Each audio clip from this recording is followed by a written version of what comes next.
कई साल बीत चुके थे। जिस गांव पर कभी हर रात डर का साया छाया रहता था, वहां अब फिर से चूल्हे जलने लगे थे। खेतों में हरियाली लौट आई थी। कुएं का पानी साफ हो गया था। बच्चे शाम तक खेलते और औरतें घरों के बाहर बैठकर बातें भी कर लेती। लोग कहते थे कि वो पुराना शाप टूट चुका है। जंगल अब पहले जैसा क्रूर नहीं रहा। लेकिन ये बात पूरी तरह सच नहीं थी। जंगल शांत जरूर था, पर सोया नहीं था। गांव वाले अब भी अमावस्या की रात जल्दी दरवाजे बंद कर लेते। कोई खुले मुंह ये नहीं मानता था कि उसे डर लगता है, मगर जैसे ही काली रात उतरती और हवा पेड़ों से टकराती, हर किसी की रीढ़ में वही पुरानी ठंड उतर जाती। कुछ लोग अब भी दावा करते कि आधी रात को जंगल की दिशा से एक टूटी हुई भारी आवाज आती है, माँ। और फिर दूर किसी ऊंची चट्टान पर लाल नहीं बल्कि बुझी हुई उदास आंखों वाला एक विशाल काला साया दिखाई देता, जो अब किसी पर हमला नहीं करता था, सिर्फ देखता था। लोग उसे अब आदमखोर दानव नहीं कहते थे। वे फुसफुसाकर कहते, वो अब जंगल का रक्षक है। लेकिन कुछ घाव ऐसे होते हैं जो सालों बाद भी नहीं भरते। गांव के किनारे सबसे आखिरी टूटी झोपड़ी में एक बूढ़ा आदमी अकेला रहता था। उसके बाल सफेद हो चुके थे, पीठ झुक गई थी और चेहरा हमेशा पछतावे के बोझ से झुका रहता था। गांव वाले उससे कम ही बात करते। वो भी किसी से आंख मिलाकर नहीं बोलता। दिन भर सूखी लकड़ियां बटोरता, शाम को घर के बाहर बैठकर जंगल की दिशा में देखता रहता, और रात को उसके घर से अक्सर धीमी सिसकियां सुनाई देती। वो वही आदमी था जिसने सालों पहले अपने डर के आगे हारकर अपने ही बच्चे को जंगल में छोड़ दिया था। वो आज भी खुद को माफ नहीं कर पाया था। हर अमावस्या को वो घर के बाहर एक छोटी मिट्टी की थाली में दीपक जलाता और कांपते होठों से बस एक ही बात कहता, बेटा, अगर कहीं सुन सकता है तो एक बार मुझे माफ कर दे। दीपक जलता रहता। हवा उसे बुझाती नहीं थी, और कभी-कभी ऐसा लगता जैसे जंगल की गहराई से कोई उसे देख रहा हो। नई शुरुआत की आहट। उसी गांव में एक 10 साल की लड़की रहती थी, गौरी। गौरी दूसरे बच्चों जैसी नहीं थी। जहां बाकी बच्चे रात होने से पहले घर भाग आते, वहां गौरी को अंधेरे आसमान, पुराने पेड़, टूटे मंदिर और दूर से आती रहस्यमयी आवाजें आकर्षित करती थीं। उसकी आंखों में जिज्ञासा थी, दिल में हिम्मत और मन में हजार सवाल। उसकी दादी उसे अक्सर डांटती, शाम होते ही घर लौट आया कर, वो जंगल खेल की जगह नहीं है। गौरी हर बार पूछती, अगर जंगल में अब दानव नहीं है तो सब लोग डरते क्यों हैं? दादी की आंखें पल भर को बुझ जातीं, क्योंकि कुछ चीजें मरकर भी खत्म नहीं होती। गौरी को ये जवाब कभी पसंद नहीं आता। उसे डर की बातें कहानी जैसी लगती थीं। मगर एक बात उसे सचमुच विचलित करती थी। हर अमावस्या की रात जब पूरा गांव सो जाता, तब उसे हवा में सचमुच एक आवाज सुनाई देती थी, माँ। ये आवाज दहाड़ नहीं थी, चीख नहीं थी। ये ऐसी पुकार थी जिसमें दर्द था, अकेलापन था, और कुछ ऐसा था जो गौरी के छोटे दिल को अजीब तरह से दुखी कर देता था। एक रात उसने दादी से पूछा, दादी, ये कौन बुलाता है अपनी माँ को? दादी ने चूल्हे में लकड़ी सरकाते हुए कहा, जिसने माँ को खोया हो। कौन? दादी ने उसकी ओर देखा, फिर नजरें फेर लीं। जिसे जानना अच्छा नहीं। लेकिन गौरी का मन वहीं अटक गया। पहली झलक। बरसात का मौसम आने वाला था।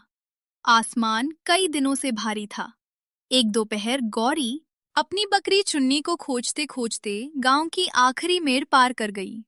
चुन्नी अक्सर झाड़ियों में घुस जाती थी, मगर उस दिन वो आगे, बहुत आगे निकल गई थी। चुन्नी, चुन्नी, गौरी पुकारती रही। अचानक उसे बकरी की मिमियाहट सुनाई दी, जंगल की सीमा के पास से। दादी की बात याद आई, पर जिद उससे बड़ी थी। वो झाड़ियों को हटाती हुई आगे बढ़ी। वहां जमीन गीली थी, हवा ठंडी और पेड़ों की जड़ें बाहर निकली हुई थीं। कुछ ही कदम बाद उसने देखा, चुन्नी एक ढलान के पास फंसी खड़ी है। उसके आगे गहरा खड्ड था। रुक, हिल्ला मत।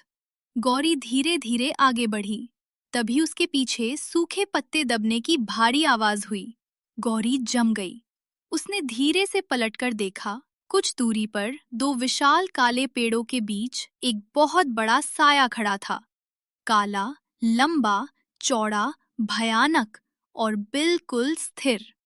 गौरी की सांस अटक गई। वो भागना चाहती थी, पर उसके पैर जैसे मिट्टी में धंस गए। हवा अचानक और ठंडी हो गई।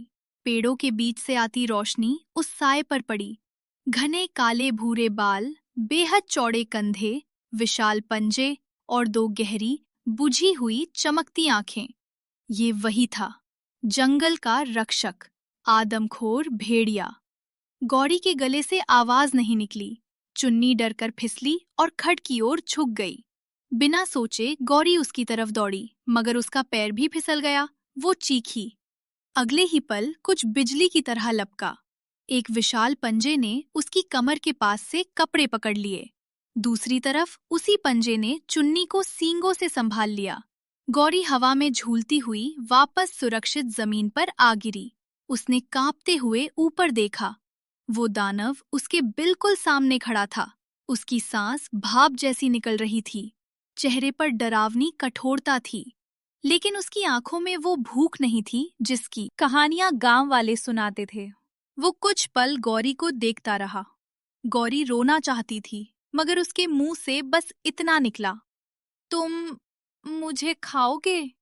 विशाल दानव की आंखों में कुछ अजीब सा कापा। उसने धीरे से सिर झुकाया, जैसे सवाल समझा हो, और फिर बहुत धीरे पीछे हट गया। गौरी को लगा जैसे वो कुछ कहना चाहता है, मगर कह नहीं पा रहा। हवा चली, उसका फर हिला। उसने एक बार जंगल की गहराई की ओर देखा, फिर उतनी ही चुप्पी से पेड़ों के भीतर गायब हो गया। गौरी बहुत देर तक वहीं बैठी रही।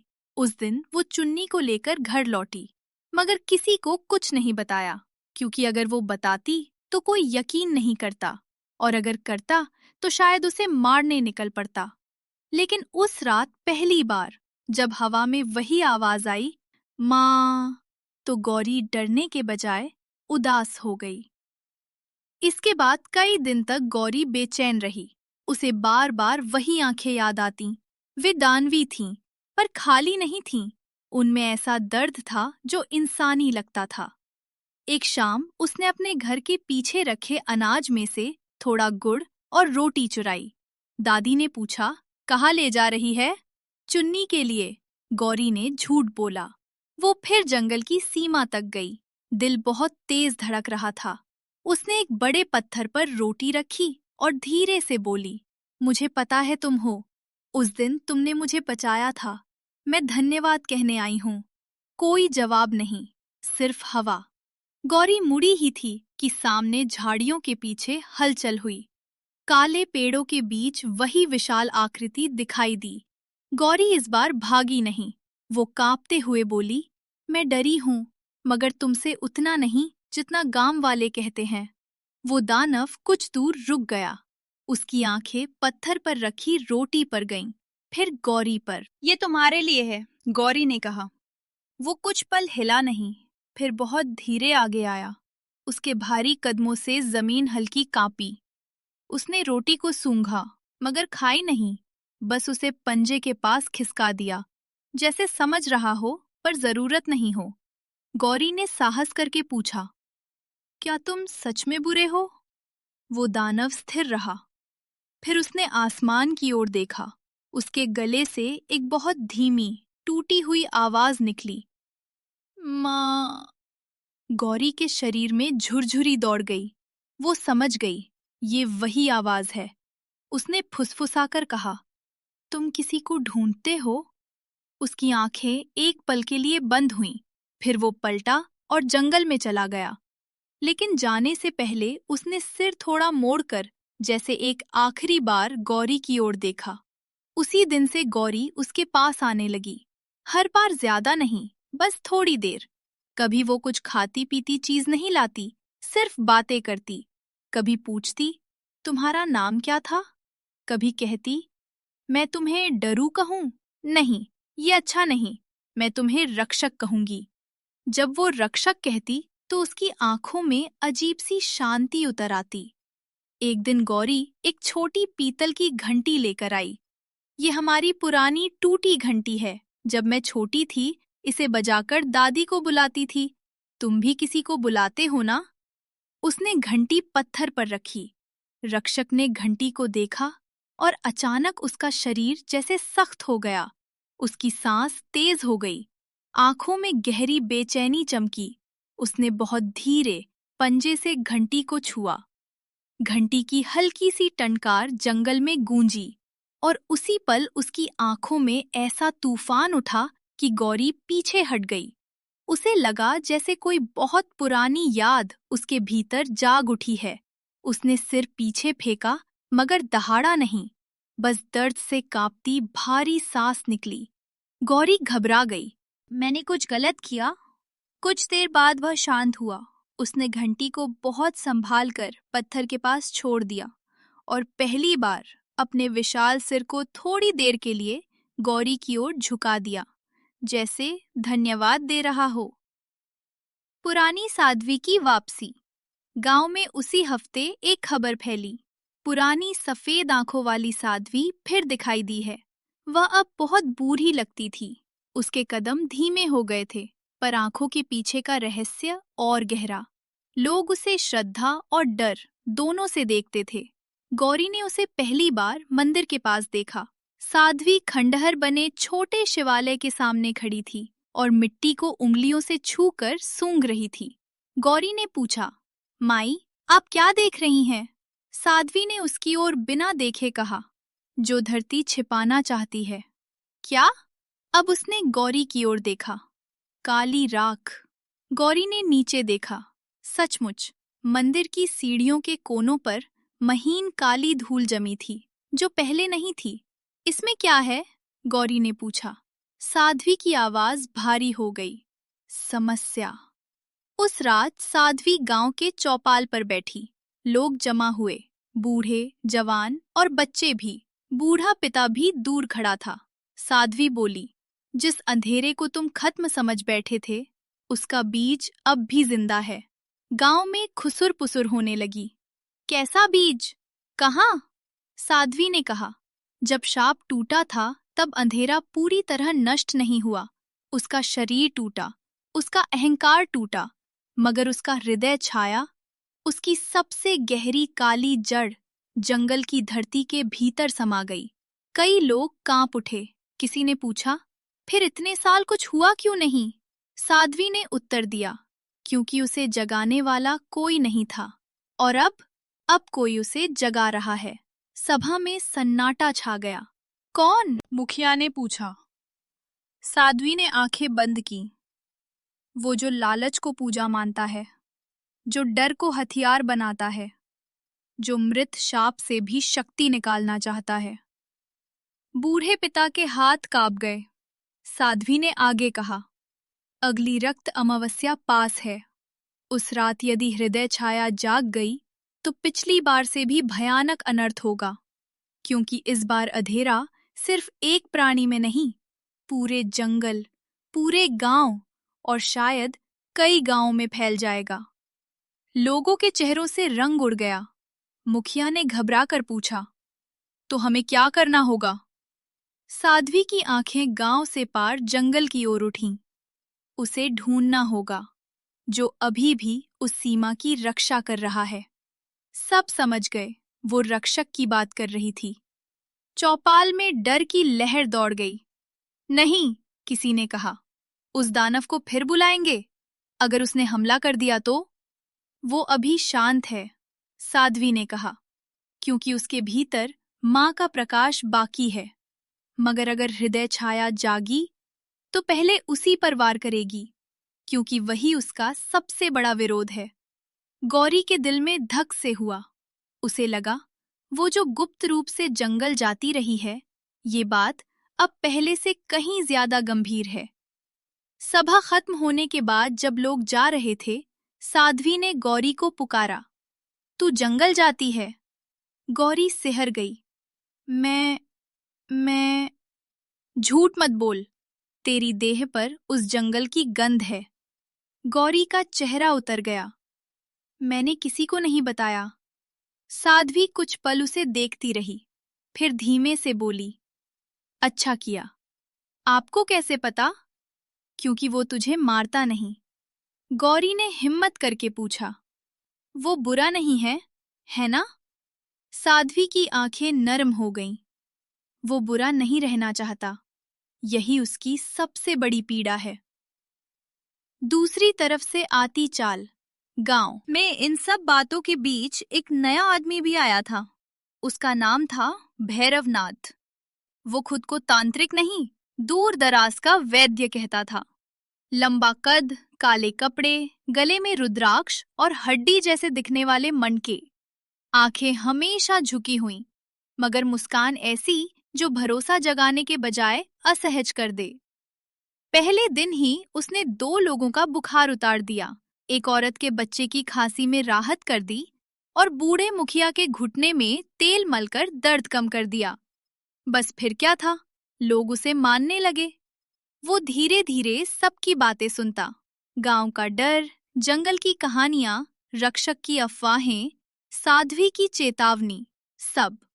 फिर एक रात वो अकेला गांव के बाहर पुराने शमशान की ओर गया। वहां उसने मुट्ठी भर काली राख निकाली, उसे चांद की ओर उठाकर मुस्कुराया। तो सचमुच हृदय छाया अब भी जिंदा है। उसने जमीन पर कोई चिन्ह बनाया, काली राख उसमें घूमने लगी। और उसका रक्षक भी जिंदा है। अच्छा है, शिकार बड़ा होगा। वो साधारण आदमी नहीं था, वो वर्षों से निषिद्ध तंत्र का साधक था। उसने काल विधाओं के पुराने ग्रंथों में पढ़ा था कि एक बार किसी महान शाप का हृदय यदि धरती में समा जाए तो उसे जागृत करके असाधारण शक्ति हासिल की जा सकती है। उसे बस एक ऐसी जगह चाहिए थी जहां डर, रक्त, पश्चाताप और अधूरी आत्माएं एक साथ बसी हों। और ये गांव, ये जंगल, वही जगह थी। झूठ का जाल। अगले कुछ दिनों में भैरवनाथ ने गांव वालों के मन में धीरे धीरे जहर घोलना शुरू किया। वो कहता, साध्वी बूढ़ी है, उसका ज्ञान पुराना है, वो दानव पर भरोसा करती है, पर दानव दानव ही होता है। किसी के घर गाय बीमार पड़ी तो उसने कहा, जंगल की हवा भारी हो रही है, वो रक्षक फिर जाग रहा है। एक बच्चा रात को बुरे सपने से चीखा तो उसने कहा, क्योंकि दानव की छाया गांव तक पहुंच गई है। धीरे धीरे लोग फिर डरने लगे। एक शाम उसने चौपाल पर सबके सामने कहा, अगर कोई जंगली दानव सच में इस गांव की रक्षा कर रहा होता तो काली राख फिर क्यों लौटती? सच तो ये है कि जब तक वो जीवित है, शाप का रास्ता खुला रहेगा। मुखिया ने पूछा, तो उपाय? भैरवनाथ ने बहुत देर चुप रहकर कहा, उसे खत्म करना होगा। कुछ लोगों ने सहम कर हामी भरी, लेकिन साध्वी ने कठोर आवाज में कहा, मूर्खता मत करो। अगर तुमने उस रक्षक पर हमला किया तो हृदय छाया को सबसे बड़ा सहारा मिल जाएगा। भैरवनाथ मुस्कुराया, या फिर तुम हमें रोकना चाहती हो? लोगों में शंका फैलने लगी। साध्वी का चेहरा कठोर हो गया। मैं सच कह रही हूं। सच? भैरवनाथ बोला। सच ये भी है कि उस दानव ने पहले कितनों को मारा।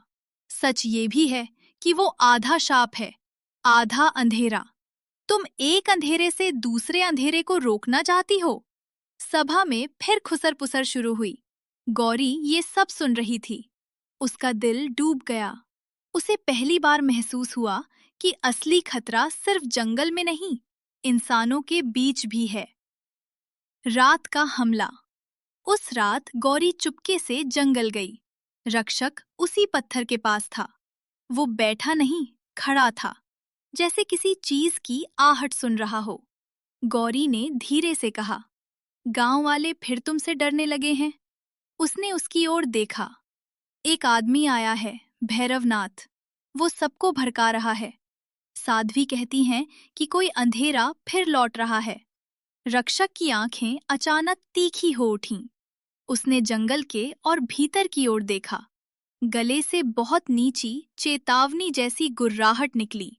गौरी बोली, तुम समझते हो ना? तुम जानते हो क्या हो रहा है? रक्षक ने जमीन पर पंजा मारा, मिट्टी छिटकी। फिर उसने अचानक अपना सिर ऊपर उठाया, हवा को सूंघा और अगले ही पल बिजली की तरह जंगल के भीतर दौड़ गया। गौरी चौंक गई। तभी उसे दूर से भेड़ों की घबराई आवाजें सुनाई दी। गांव! वह जितना तेज भाग सकती थी, भागी। गांव पहुंची तो वहां अफरा तफरी थी। 3 घरों के बाहर काली धुंध जैसी परछाइयां घूम रही थीं। वे आदमी नहीं थीं, जानवर नहीं थीं, जैसे धुएं से बने विकृत जीव हों। वे बकरियों पर टूट रहे थे, दरवाजों को पंजों से नोच रहे थे। लोग चिल्ला रहे थे, मशाले लहरा रहे थे। परछाइयां आग से पूरी तरह नहीं डर रही थीं। भैरवनाथ भीड़ के बीच खड़ा था, मगर उसकी आंखों में घबराहट कम, एक विचित्र चमक ज्यादा थी। तभी जंगल की दिशा से एक गरजती हुई छाया आई। रक्षक! वह सीधे पहली धुएं जैसी आकृति पर झपटा। उसके पंजे के एक वार से वह छाया बिखर गई, मगर कुछ ही पल बाद फिर जुड़ने लगी। दूसरी ने पीछे से हमला किया। रक्षक ने उसे दांतों से दबोचा। तीसरी छत पर चढ़ी हुई थी। गांव वाले दहशत में चीख उठे। किसी ने कहा, देखा, वही उन्हें लाया है। गौरी चिल्लाई, नहीं, वह बचा रहा है। लेकिन अफरा तफरी में किसने सुना? भैरवनाथ चिल्लाया, जाल लाओ, पहले दानव को बांधो, बाकी उसी की छाया है। कुछ लोग सचमुच रस्सी और जाल लेकर रक्षक की ओर दौड़ पड़े। गौरी स्तब्ध रह गई। रक्षक धुएं की छायाओं से लड़ रहा था और गांव वाले उसी पर हमला करने जा रहे थे। बूढ़ा पिता भी भीड़ में था। उसने ये दृश्य देखा तो उसके चेहरे से खून उतर गया। उसने पहली बार जोर से चीखकर कहा, रुको, उस पर मत जाओ। लेकिन तब तक देर हो चुकी थी। एक मोटा जाल रक्षक के कंधों पर पड़ा। उसने दहाड़ा नहीं, बल्कि दर्द और हैरानी में सिर घुमाया। दूसरी तरफ से भाला उसकी बाह में लगा। तीसरा आदमी मशाल लेकर पास पहुंचा। गौरी चीखी, वो तुम्हारी जान बचा रहा है। रक्षक ने घायल होने के बावजूद किसी गांव वाले पर वार नहीं किया। वो बस छायाओं को रोकता रहा। आखिर उसने जाल को झटका, रस्सियां टूटीं और वो सबसे ऊंची छलांग लगाकर चौपाल की छत पर पहुंचा। वहां से उसने ऐसी दहाड़ मारी कि धुएं की बाकी छायाएं पीछे हट गईं। फिर वो फिर से जंगल की ओर लौट गया। छायाएं भी धीरे धीरे गायब हो गईं। गांव बच गया, मगर लोग फिर भी डर से कांप रहे थे। भैरवनाथ ने मौका पकड़ा। देखा, वो दानव खुद आया और अपने साथी भी साथ लाया। ये तो बस शुरुआत है। साध्वी आगे बढ़ी। झूठा, अगर वो ना आता तो आज कई घर उजड़ जाते। भैरवनाथ में धीमी हंसी हंसी। तो वो गांव में क्यों आया, क्यों नहीं दूर रहा? बूढ़े पिता ने कांपते हुए कहा, क्योंकि वो रक्षा कर रहा था। लोग उसकी ओर मुड़े। इतने साल में पहली बार उसने सभा में आवाज उठाई थी। भैरवनाथ ने चुपती नजर से उसे देखा। तुझे बहुत भरोसा है उस दानव पर। बूढ़े पिता के होठ कांपे, क्योंकि वो सच कह देना चाहता था, लेकिन उसकी आवाज टूट गई। भीड़ शोर करने लगी। कोई स्पष्ट नहीं सुन पाया। साध्वी ने सिर्फ उसे देखा और समझ गई कि अब समय कम है। सच्चाई की पहली परत। अगली सुबह साध्वी ने गौरी और बूढ़े पिता दोनों को गांव से बाहर पुराने मंदिर के पीछे बुलाया। वहां टूटी दीवारों पर काली राख की पतली लकीरें जमी थीं। साध्वी बोली, अब छिपाने का समय नहीं रहा। गौरी ने घबरा कर पूछा, क्या भैरवनाथ वही है जो हृदय छाया जगाना चाहता है? हाँ, साध्वी ने कहा, और अब उसने पहला द्वार खोल दिया है। द्वार? बूढ़े पिता ने पूछा। साध्वी ने जमीन पर 3 गोल निशान बनाए। जिस शाप का हृदय धरती में सोया है, उसके चारों ओर 3 परतें हैं, भय, अपराध और लोभ। जब ये तीनों इंसानों में गहरे हो जाते हैं, तब हृदय छाया जागती है। गौरी बोली, भय तो गांव में फैल रहा है। साध्वी ने सिर हिलाया। अपराध भी। बूढ़े पिता का चेहरा झुक गया। और लोभ? गौरी ने पूछा। साध्वी ने कहा, लोभ भैरवनाथ का है। कुछ देर मौन रहा। फिर साध्वी बूढ़े पिता की ओर मुड़ी। अब तू बोलेगा? बूढ़ा आदमी कांप गया। उसकी आंखें भर आईं। मैंने मैंने ही उसे जंगल में छोड़ा था। वह फूट पड़ा। वह मेरा बेटा था। गौरी का मुंह खुला रह गया। रक्षक? आपका बेटा है? बूढ़ा आदमी रो पड़ा। हाँ, मेरा खून, मेरा पाप। गौरी की आंखों में आंसू आ गए। उसे अचानक सब समझ आ गया। वह दर्द, वह पुकार, वह किसी इंसान को नुकसान न पहुंचाने की कोशिश। साध्वी बोली, अब सुनो। अगर हृदय छाया पूरी जाग गई तो वह रक्षक के भीतर बचे प्रकाश को भी निगलने की कोशिश करेगी। वह फिर से वही बन सकता है, या उससे भी भयानक। हमें उससे पहले जंगल के भीतर स्थित अंधकुंड तक पहुंचना होगा। वहीं शाप की जड़ दबी है। हम? गौरी ने पूछा। हाँ, तू भी। मैं? गौरी चौंकी, क्योंकि उसने तुझे स्वीकार किया है, तेरी आवाज सुनता है, और उसके पास पहुंचने का सबसे सुरक्षित मार्ग अब तू है। बूढ़े पिता ने कांप कर कहा, मैं भी चलूंगा। साध्वी ने उसकी आंखों में देखा। यह रास्ता आसान नहीं। वहां तेरा पाप तुझसे सवाल करेगा। बूढ़े पिता ने सिर झुका लिया। अब भागूंगा नहीं। जंगल का गहरा सच। उस रात तीनों जंगल के भीतर गए। गौरी के हाथ में छोटी मशाल थी। बूढ़े पिता के हाथ में लंबा डंडा। साध्वी के पास एक पुरानी थैली थी, जिसमें राख, जड़ी बूटियां और कुछ धातु के छोटे चिन्ह थे। जैसे जैसे वे भीतर बढ़े, हवा भारी होती गई। जंगल वही था, मगर अब उसका चेहरा बदल रहा था। पेड़ों की छाल पर अजीब निशान दिखाई देने लगे। कुछ जड़ों के बीच काली चमकती लकीरें थीं, जैसे धरती के भीतर से धुआं नसों की तरह ऊपर आ रहा हो। अचानक सामने वही पत्थर दिखा जहां गौरी रोटी रखती थी। वहां रक्षक खड़ा था। उसकी बांह पर पुराने घाव का निशान अभी भी था, वही जो गांव वालों के भाले से लगा था। गौरी का दिल टूट गया। वो धीरे से बोली, माफ करना, उन्होंने उन्होंने गलत समझा। रक्षक ने उसकी ओर देखा, फिर उसकी नजर बूढ़े पिता पर गई। क्षण भर में उसका पूरा शरीर तन गया। आंखों में तीखी जली हुई चमक लौट आई। गुर्राहट गहरी हुई। बूढ़े पिता ठिठक गए। उनके होठ कांपने लगे। बेटा?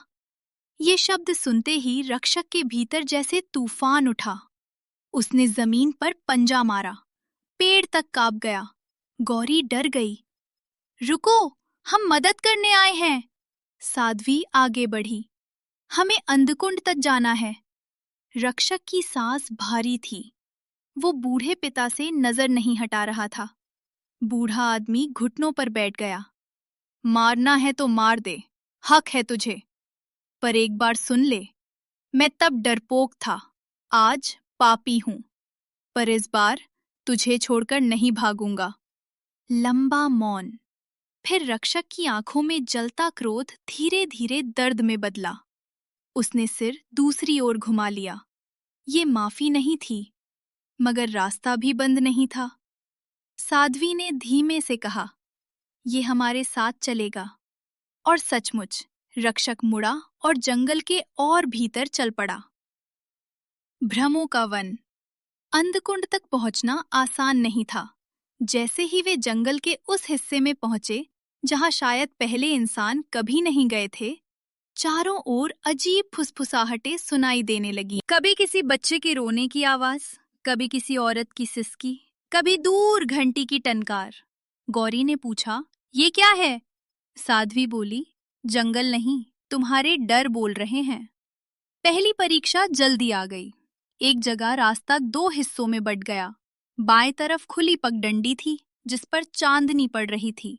दाएं तरफ काली जड़ों के बीच संकरा रास्ता। गौरी बोली, बाएं वाला आसान है। रक्षक वहीं रुक गया और गुर्राने लगा। साध्वी ने आंखें बंद की। आसान रास्ता हमेशा सच नहीं होता। जैसे ही उन्होंने बाएं झांका, वहां अचानक दृश्य बदल गया। चमकते घर, उजला गांव, हंसती माएं, खेलते बच्चे। गौरी का मन हुआ उधर भाग जाए। साध्वी ने उसे पकड़ लिया। भय के बाद सबसे बड़ा जाल लालच नहीं, आराम होता है। उन्होंने दाएं रास्ता चुना।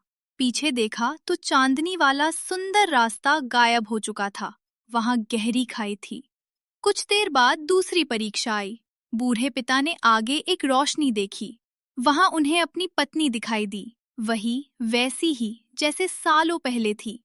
वो सफेद रोशनी में खड़ी थी और कह रही थी, आ जाओ, अब सब ठीक हो सकता है। बूढ़े पिता रो पड़े। तू?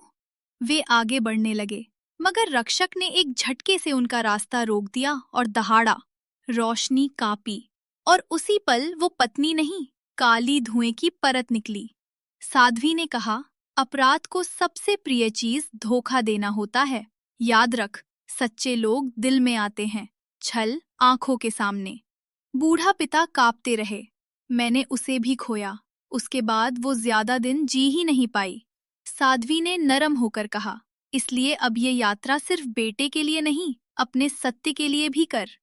तीसरी परीक्षा सबसे कठिन थी। गौरी ने आगे देखा, एक छोटा बच्चा झाड़ियों में फंसा। उसे बचाना होगा। वह दौड़ी, मगर साध्वी ने उसका हाथ पकड़ लिया। रुक! बच्चा चीख रहा था, दीदी, दीदी। गौरी की आंखों में आंसू भर आए। वह मर जाएगा। साध्वी ने कहा, तू उसके पास जाएगी तो अंधकुंड तक कोई नहीं पहुंचेगा। गौरी कांप गई। वह पहली बार टूटने लगी थी। तभी रक्षक आगे बढ़ा। उसने दूर से ही जमीन पर पंजा मारा। काली धूल उठी और बच्चे का चेहरा गलकर धुएं में बदल गया। गौरी स्तब्ध रह गई। साध्वी ने उसके कंधे पर हाथ रखा। कभी-कभी दया को भी धैर्य चाहिए। चंद्रकुंड की रोशनी। कई घंटों की यात्रा के बाद वे एक ऐसे स्थान पर पहुंचे जहां जंगल अचानक खुल गया। बीच में गोल झील थी। उसका पानी काला नहीं, चांदी जैसा चमक रहा था। ऊपर बादलों के बीच से बहुत हल्की चांदनी गिर रही थी। साध्वी ने धीमे स्वर में कहा, चंद्रकुंड। गौरी ने पूछा, ये कैसा स्थान है? जहां प्रकाश और अंधेरे की स्मृतियां टिकती हैं। रक्षक अचानक शांत हो गया। उसकी भारी सांसें हल्की हुईं। वह झील के किनारे पहुंचा और बैठ गया। पानी में उसकी परछाई दिखाई दी, पर वह भेड़िए की नहीं थी। कुछ पल के लिए उसमें एक युवक का चेहरा चमका। बूढ़े पिता की सांस रुक गई। आरुष? गौरी समझ गई, यह उसका असली नाम था। अचानक झील के बीच में सफेद रोशनी इकट्ठी होने लगी। वह धीरे धीरे स्त्री के आकार में ढली। गौरी ने विस्मय से देखा। बूढ़े पिता घुटनों के बल गिर पड़े। वह मां की आत्मिक छाया थी। चेहरा धुंधला था, पर ममता स्पष्ट। आंखें प्रकाश जैसी, आवाज हवा जैसी कोमल। आरुष! उसने पुकारा। रक्षक का विशाल शरीर कांप उठा। उसने सिर झुका दिया। बूढ़े पिता रोते हुए बोले, मुझे क्षमा कर दो। प्रकाश मूर्ति ने उसकी ओर देखा।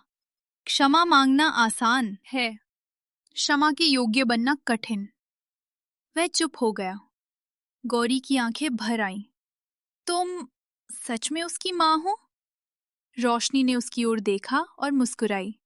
और तू वो बच्ची है जिसने उसके भीतर की आखिरी कोमलता को फिर जगाया। साध्वी ने सिर झुकाया। समय बहुत कम है, हृदय छाया जाग रही है। प्रकाश मूर्ति ने कहा, मुझे पता है। उसने रक्षक की ओर हाथ बढ़ाया। झील से एक प्रकाश रेखा निकली और उसके माथे को छू गई। कुछ क्षण के लिए उसका विशाल चेहरा ढीला पड़ा। आंखें नरम हुईं और उसके गले से टूटी पर स्पष्ट मानव ध्वनि निकली, माँ। गौरी रो पड़ी। माँ ने कहा, बेटा, तूने बहुत लंबा अकेलापन सहा है, पर अभी अंत नहीं हुआ। जंगल के नीचे अंधकुंड की गहराई में कालवृक्ष का हृदय पड़ा है। जब तक वो नष्ट नहीं होगा, अंधेरा लौटता रहेगा। साध्वी ने पूछा, उसे कैसे नष्ट किया जाए? 3 चीजों से, उसने कहा, सत्य, त्याग और स्मृति। गौरी ने पूछा, सत्य कौन देगा? माँ की रोशनी बूढ़े पिता पर पड़ी। वो कांप उठा। त्याग? साध्वी ने पूछा। माँ ने कहा, जो स्वयं सबसे अधिक खोने को तैयार हो। साध्वी ने आंखें बंद कर ली। और स्मृति? गौरी ने पूछा। माँ ने धीमे से मुस्कुराकर कहा, वो जिसके कारण प्रकाश अब भी जीवित है। उसकी दृष्टि गौरी पर थी। गौरी समझ गई, ये जिम्मेदारी उससे भी जुड़ गई है। माँ ने आगे कहा, सावधान रहो, भैरवनाथ अकेला नहीं, उसने हृदय छाया से संधि की है। रक्त अमावस्या की रात वो बलि देगा, या तो निर्दोष की या रक्षक की, दोनों में से जो पहले उसके हाथ लगे। रक्षक गुर्राया, उसकी आंखों में चेतावनी चमकी। माँ की रोशनी थरथराने लगी। मेरा समय कम है, उसने कहा। आरुष? उसने फिर उसके सिर को प्रकाश से छुआ।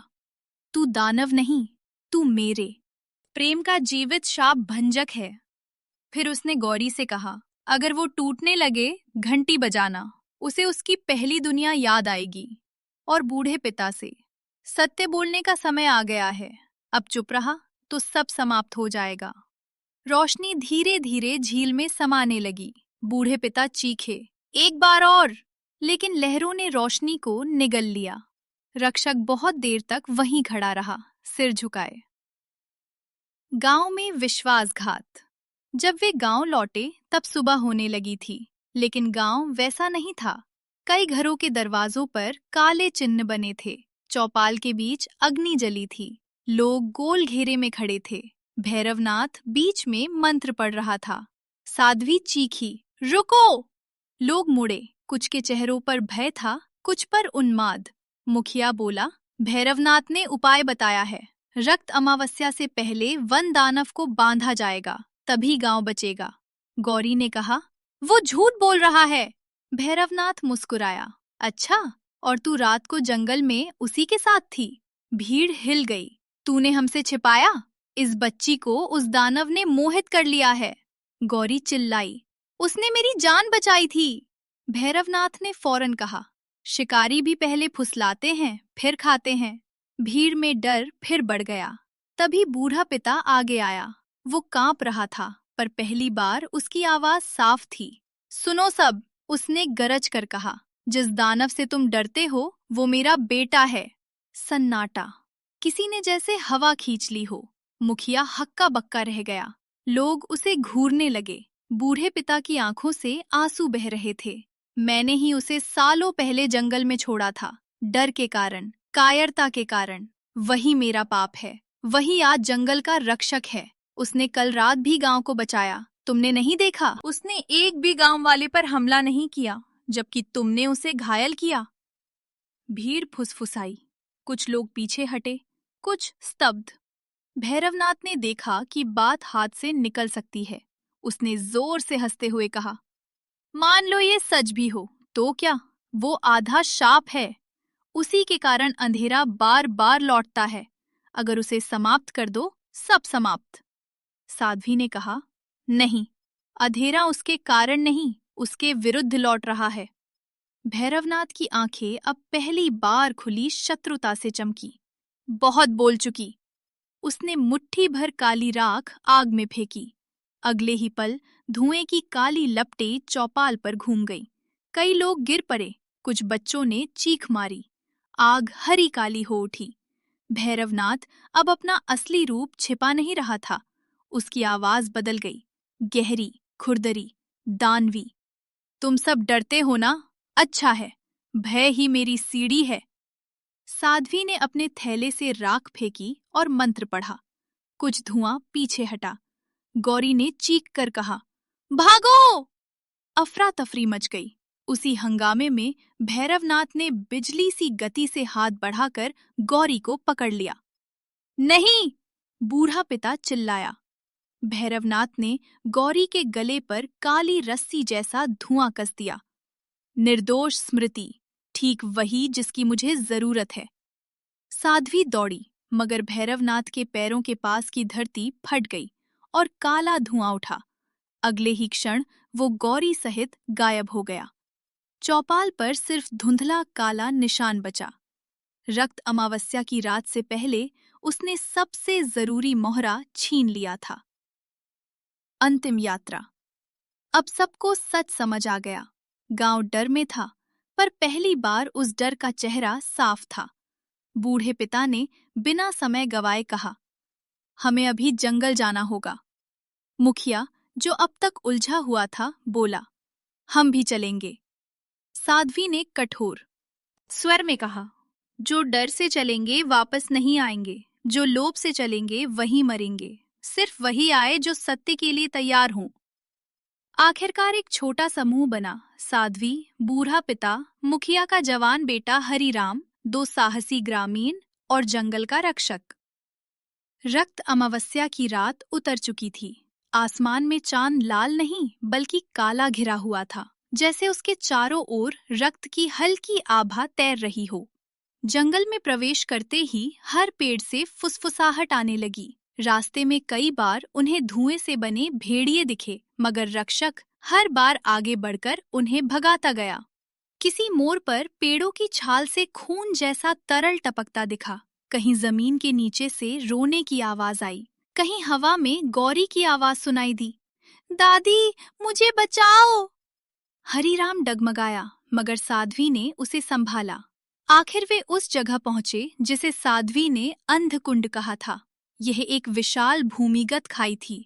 ऊपर से देखने पर बस टूटे पत्थर, काली बेलें और गहराई से उठती धुएं की सांस दिखाई देती थी। बीच में पत्थरों का पुराना गोल वेदी स्थान था, जिस पर अजीब चिन्ह बने थे, और उसी वेदी पर बंधी थी गौरी। उसके हाथ पीछे बंधे थे। गले में काली रस्सी जैसी ऊर्जा थी। वह होश में थी, मगर कमजोर। भैरवनाथ वेदी के पास खड़ा था। उसके पीछे धुएं और हड्डियों जैसी आकृतियों से बना एक विशाल काला स्तंभ उठ रहा था। उसके भीतर लाल धड़कती हुई कोई चीज दिखाई देती थी। साध्वी फुसफुसाई, हृदय छाया। भैरवनाथ मुस्कुराया, स्वागत है, तुम सब समय पर आ गए। बूढ़े पिता गरजे, गौरी को छोड़ दे। भैरवनाथ हंसा, मुझे उस बच्ची की नहीं, उसकी स्मृति की जरूरत है, और उस रक्षक की भी। दोनों मिलेंगे तो कालवृक्ष फिर जन्म लेगा, इस बार उससे भी बड़ा। रक्षक आगे बढ़ा। भैरवनाथ ने कहा, अच्छा है, मैं चाहता भी यही था कि तू खुद आए। सत्य, त्याग, स्मृति। अंधकुंड के भीतर अंतिम संघर्ष शुरू होने से पहले साध्वी ने जल्दी से कहा, याद रखो, हृदय छाया को शस्त्र नहीं, 3 शक्तियां तोड़ेंगी। भैरवनाथ ने मंत्र शुरू किया। वेदी के चिन्ह लाल होने लगे। गौरी की आंखों से आंसू बह निकले। उसने रक्षक को देखा और धीमे से कहा, रक्षक। उसका स्वर सुनते ही रक्षक के भीतर तूफान उठा। उसने गर्जना की। भैरवनाथ ने काली जंजीरें निकालकर उसे रोकने की कोशिश की। रक्षक आगे लपका। पहली भिड़ंत में पत्थर फट गए, दूसरी में धुएं की चिंगारियां चारों ओर बिखर गईं, तीसरी में पूरा अंधकुंड कांप उठा। हरिराम और दूसरे ग्रामीण गौरी तक पहुंचने दौड़े, मगर धुएं से बने जीवों ने रास्ता रोक लिया। साध्वी ने राख फेंकते हुए मंत्र पढ़े। बूढ़ा पिता वेदी की ओर बढ़ा। तभी हृदय छाया की धड़कन तेज हुई। धक धक धक। एक आवाज पूरे गड्ढे में गूंजी, वही पुरानी, दानवी, गहरी, कालवृक्ष की। फिर मिल रहे हैं वनपुत्र। रक्षक दहाड़ा। भैरवनाथ ने कहा, उठो महान अधेरे, तुम्हारा नया रूप तैयार है।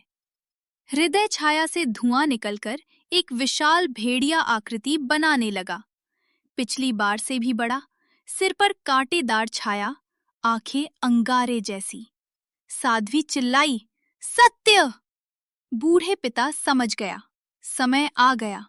वह वेदी के सामने खड़ा हो गया और पूरी शक्ति से चिल्लाया, सुनो अधेरे, मैं वही कायर पिता हूं जिसने अपने बच्चे को जंगल में छोड़ दिया। मैंने डर को प्रेम से बड़ा माना। मेरा पाप है कि एक मासूम दानव बना। मेरा पाप है कि उसकी माँ मुझसे टूट गई। मेरा पाप है कि मैंने सालों चुप रहकर झूठ को जीता रखा। मैं स्वीकार करता हूँ, दोष मेरा था। उसके शब्द अंधकुंड में गूंज उठे। हृदय छाया की धड़कन एक पल लड़खड़ाई। साध्वी चिल्लाई, फिर से। बूढ़े पिता और जोर से बोला, मैंने अपने बेटे को नहीं छोड़ा था, मैंने खुद को छोड़ा था। अब मैं नहीं भागूंगा। हृदय छाया में दरार सी चमकी। काल्वरिक गर्जा। साध्वी बोली, त्याग। अब किसे आगे आना था? कुछ पल सब ठिठके। तभी हरिराम आगे आया। मैं जाऊंगा। साध्वी ने सिर हिलाया। ये पर्याप्त नहीं। त्याग वही होगा जिसका सबसे बड़ा लगाव हो। बूढ़ा पिता समझ गया। उसने रक्षक की ओर देखा। उसका बेटा जो अभी भी काल्वरिक और भैरवनाथ से लड़ रहा था। वो धीरे धीरे गौरी और वेदी के बीच आ खड़ा हुआ। भैरवनाथ ने तिरस्कार से कहा, तू क्या करेगा बूढ़े? बूढ़े पिता ने कोई जवाब नहीं दिया। उसने वेदी के किनारे रखी प्राचीन लोहे की कील जैसी छड़ उठाई। फिर उसने गौरी की रस्सी काटने के बजाय वो छड़ अपने ही सीने में भोंक दी।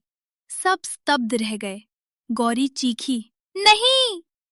बूढ़ा पिता गिरते गिरते वेदी पर झुक गया। उसके खून की धार उन चिन्हों पर बह निकली।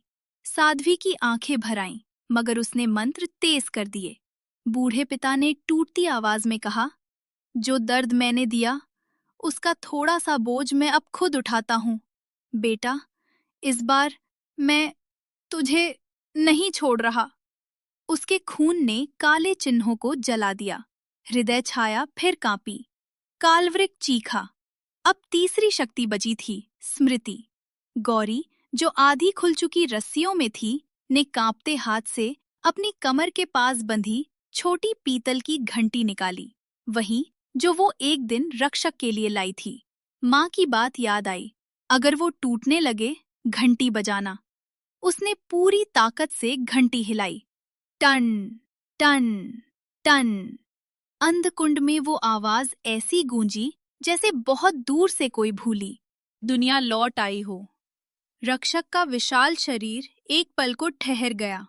काल्वरिक उसकी आंखों में समाने ही वाला था, मगर घंटी की आवाज ने भीतर कोई पुराना दरवाजा खोल दिया।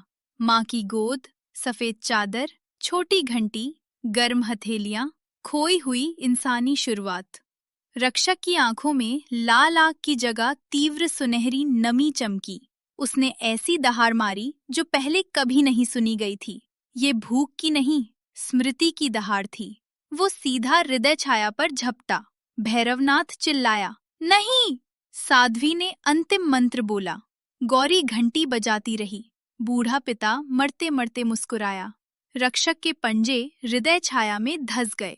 काल्वरिक की छाया पूरी ताकत से बाहर निकली। अब वो पूरा बना हुआ काला दानव था। उसने रक्षक को जकड़ लिया। दोनों लिपट गए। एक तरफ अंधेरा, दूसरी तरफ माँ का बचा हुआ प्रकाश। अंधकुंड की दीवारें टूटने लगीं। साध्वी चीखी, आरुष, अभी! गौरी रोते हुए घंटी बजाती रही। तुम दानव नहीं हो, तुम रक्षक हो। और उसी क्षण झील वाली माँ की प्रकाश छवि जैसे हवा में चमकी। वो कुछ पल के लिए रक्षक के पीछे खड़ी दिखाई दी। उसने कहा, बेटा, छोड़ दे दर्द को। रक्षक ने अपनी पूरी शक्ति से काल्वरिक को पीछे धकेला, फिर हृदय छाया को उठाकर पत्थर की वेदी पर दे मारा। धड़ाम! एक दरार, फिर दूसरी, फिर हृदय छाया हजार काली रोशनी के टुकड़ों में टूट गई। काल्वरिक की चीख इतनी भयानक थी कि पूरा जंगल कांप उठा। पेड़ों से पक्षी नहीं, धुएं के जीव गिर पड़े। भैरवनाथ पीछे हटते हुए बचना चाहता था, मगर टूटती हुई छाया ने उसे ही जकड़ लिया। नहीं, मैं तुम्हारा साधक हूँ, वो चीखा। काल्वरिक की अंतिम लपट उसके भीतर समा गई, और अगले ही पल भैरवनाथ राख बनकर बिखर गया। अंधकुंड में विस्फोट सा प्रकाश फैला। प्रकाश शांत होने में समय लगा। जब सब थमा, तब काली धुएं की जगह हल्की सफेद धुंध बची थी। गौरी ने सबसे पहले बूढ़े पिता को देखा। वह वेदी के पास पड़े थे। सांसें बहुत हल्की थीं। गौरी दौड़ी। उन्होंने मुश्किल से आंखें खोली। सामने रक्षक खड़ा था, घायल, थका, पर स्थिर। बूढ़े पिता ने उसे देखा। होंठ कांपे। एक बार। रक्षक धीरे धीरे उनके पास आया। गौरी ने पहली बार देखा। उसके विशाल चेहरे पर आंसू चमक रहे थे। बूढ़े पिता ने कांपता हाथ उठाया। रक्षक ने अपना सिर बहुत धीरे उसके हाथ के नीचे झुका दिया। बूढ़े पिता रो पड़े। बेटा। इस बार रक्षक पीछे नहीं हटा। कुछ पल के लिए अंधकुंड में कोई आवाज नहीं थी। फिर बूढ़े पिता की सांस निकल गई। उनके चेहरे पर पछतावे की जगह शांति थी। गौरी फूट कर रो पड़ी। साध्वी ने आंखें बंद कर प्रार्थना की। और तभी कुछ और हुआ।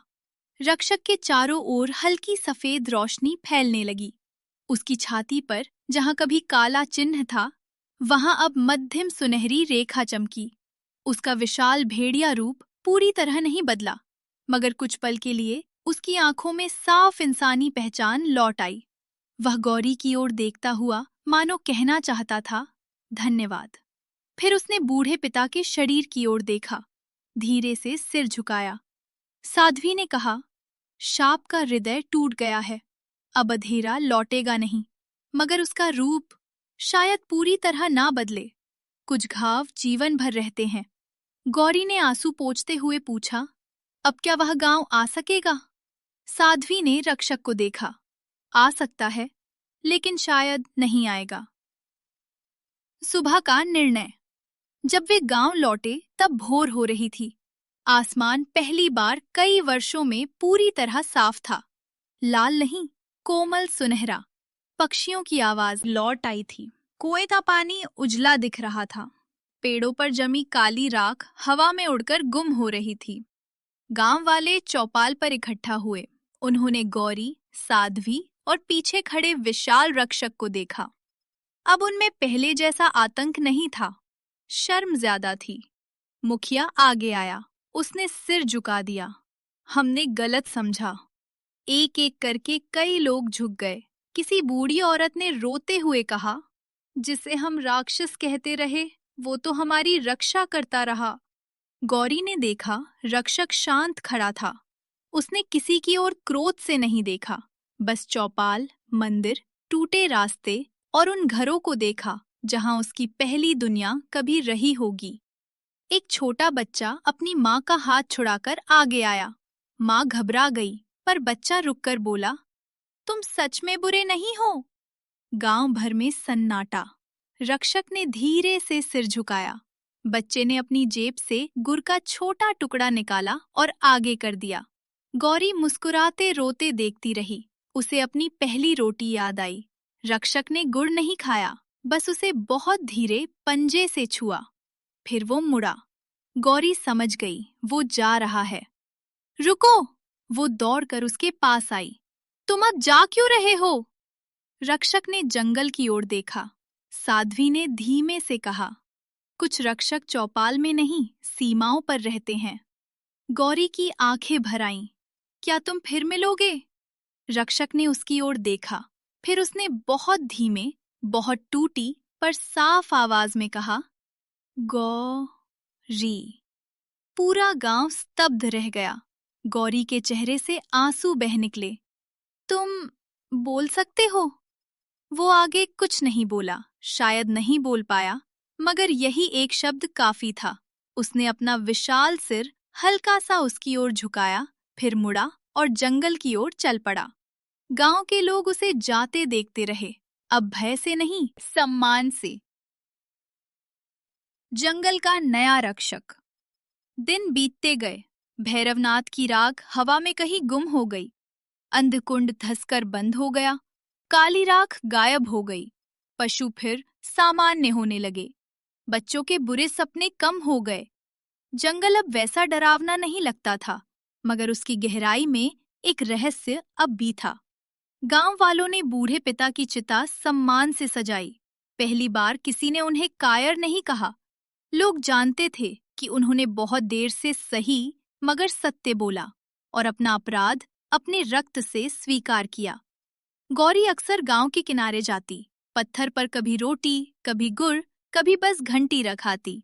हर बार रक्षक सामने नहीं आता, पर कभी कभी रात को दूर चट्टान पर उसका साया दिखाई देता। अब उसकी आंखें लाल नहीं चमकती थीं, उनमें ठंडी, गहरी, चौकन्नी, सुनहरी आभा थी। एक दिन साध्वी ने गौरी से कहा, तुझे पता है अब लोग उसे क्या कहते हैं? गौरी ने पूछा, क्या? वन रक्षक। गौरी मुस्कुराई। वो हमेशा से यही था, लोगों को बस समझने में देर लगी।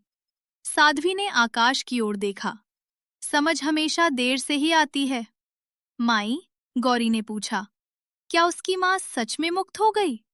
साध्वी की आंखें नरम हो गईं। ममता कभी बंद नहीं होती।